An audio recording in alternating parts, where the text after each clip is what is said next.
আজকে আমি আপনাদের সামনে এসেছি বেশ রাজনৈতিক কিছু বিষয় নিয়ে আলোচনা করার জন্য। আমার কাছে মনে হচ্ছে যদি এই ব্যাপারগুলো আপনাদেরকে আমি না বলি তাহলে বড় ধরনের ভুল হবে। যারা এই ভিডিওটা এড়িয়ে যাবেন তারা ভুল করবেন।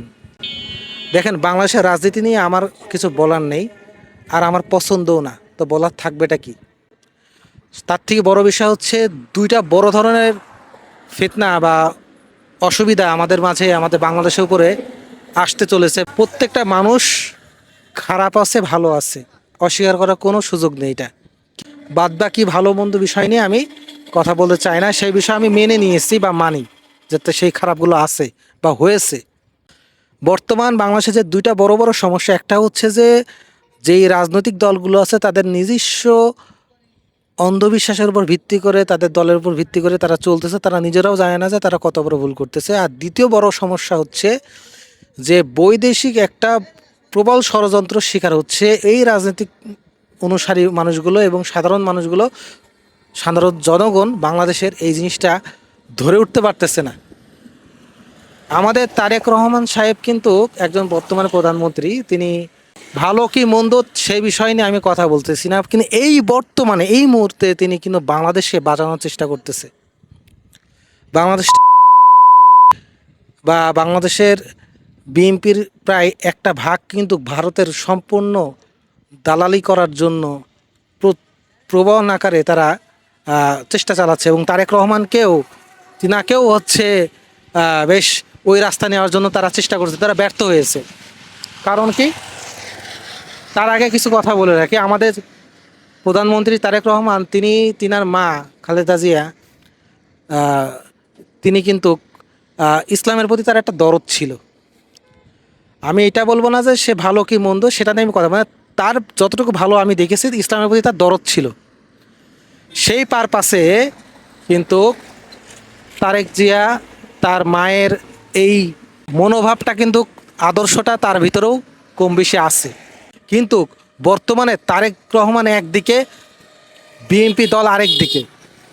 ভারত বাংলাদেশকে ক্ষতি করার জন্য বা বাংলাদেশকে মানে ভ্যানিশ করার জন্য যে কি পরিমাণ ষড়যন্ত্র করতেছে সেটা আপনাদের কল্পনার বাইরে। এটা নিয়ে আমি বিস্তারিত আলোচনা করব না।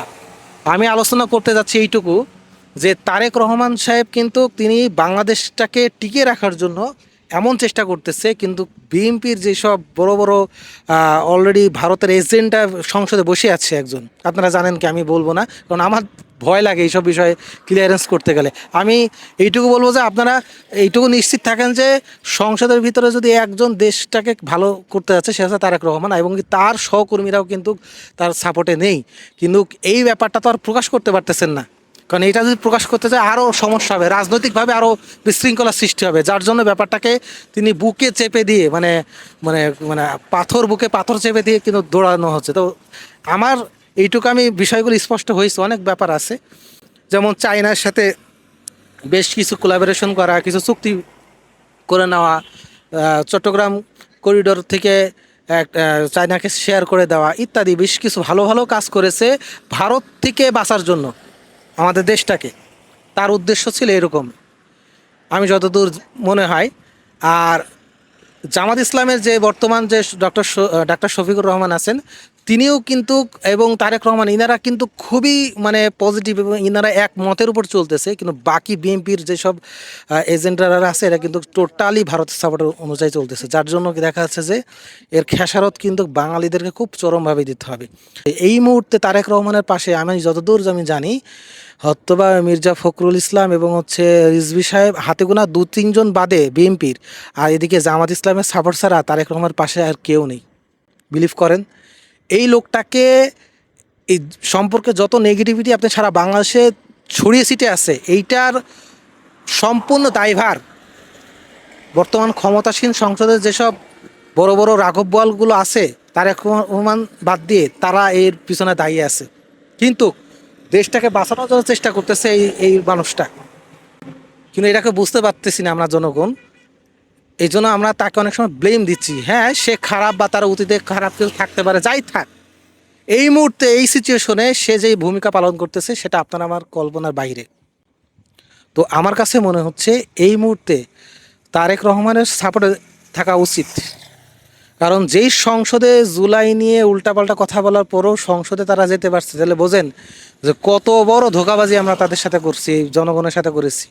আর যেসব বাচ্চা বাচ্চা পোলাপাইন করে মারা গেল, তাদের জীবনটাও দুনিয়াবি জীবনটাও ভ্যানিশ হয়ে গেল। মানে যে একটা সার্থকতার জন্য তারা দুনিয়াতে এই জানটা দিল, সেটাও কোনো ভালো কিছু বই আনলো না। তো সব কিছু মিলে আমি এইটুকু বলবো, এই মুহূর্তে তারেক রহমানকে এককভাবে সাপোর্ট দেওয়াটা জনগণের খুবই জরুরি। এখন এই মুহূর্তে বাংলাদেশের যদি কেউ বাঁচাতে চায় আগ্রাসীন ভারত, ইসরায়েল মার্কা ভারতের কাছ থেকে, তাহলে সে হচ্ছে তারেক রহমানই চেষ্টা করতেছে এই সিচুয়েশনে। আপনারা মানেন আর না মানে এটাই সত্য কথা। আর যত কিছু প্রোপাগান্ডা তারেক রহমানের নামে বর্তমানে আর কি সিটিভিটি আছে না, এই তারেক রহমানকে বিএনপি সাপোর্ট করার মানুষগুলোই তার পিছনে লেগে করাচ্ছে, এইটুকু আপনাদেরকে আমি বলে দিতে চাই। তাই আপনারা এই মুহূর্তে কী করণীয় সেটা চিন্তা করেন। ওই ভালো মন্দ যেগুলোকে, ওগুলো ঠিক আছে, ওগুলো পরে হিসাব করেন। আগে আগুন থেকে উত্তোলন হন, তারপরে বাদবাকি চিন্তা করেন।